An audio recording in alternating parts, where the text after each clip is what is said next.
breeders. Mag-check naman tayo ng kanilang mga pugad para mag-harvest ng mga itlog.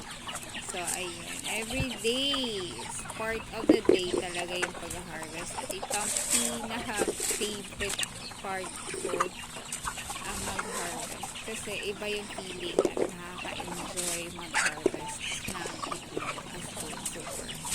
So, medyo marami ngayon at makailan na tayo today. So, talagang yung goal pa rin natin ay maka-isang tray a day para sulit naman at hindi tayo lugi sa pagkain ng ating mga breeders.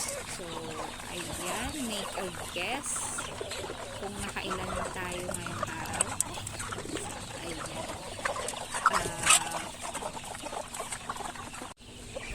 So, ayan, at ating bibilangin yan kung ilan tayo today.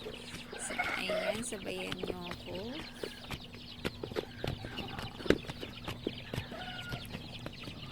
Okay, at naka 19 eggs tayo today.